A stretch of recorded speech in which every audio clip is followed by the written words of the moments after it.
நாம இன்னைக்கு எங்க போக போறோம்னு பாத்தீங்கன்னா, நம்ம திருவண்ணாமலை அண்ணாமலையார் கோயிலுக்கு பின்னாடி இருக்கக்கூடிய மலையில ஒரு குகை இருக்குங்க. அந்த குகைக்குள்ள இருக்கிற சிவனை தான் தரிசிக்க போறோம். இது வந்து பாத்தீங்கன்னா நிறைய பேருக்கு தெரிஞ்சிருக்க வாய்ப்பு இல்லை. அதுவும் பாத்தீங்கன்னா மிகவும் குறுகலான குகை.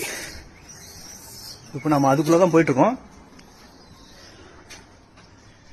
ரொம்ப எளிதாலாம் போக முடியாதுங்க. ரொம்ப குனிஞ்சு இதுல குனிஞ்சு வரணும்னு பார்த்தோம்னா இன்னும் போக போக பாத்தீங்கன்னா இந்த குகை குறுகலாயிட்டே போகுங்க. இது பாத்தீங்கன்னா அது தெரியுதுங்களா? நம்ம கம்ப்ளீட்டா குனிஞ்சு போகும். இவ்வளவுதான் நினைச்சிடாதீங்க. இதுக்கப்புறம் தான் இந்த சின்ன இதுக்குள்ள போகணும்.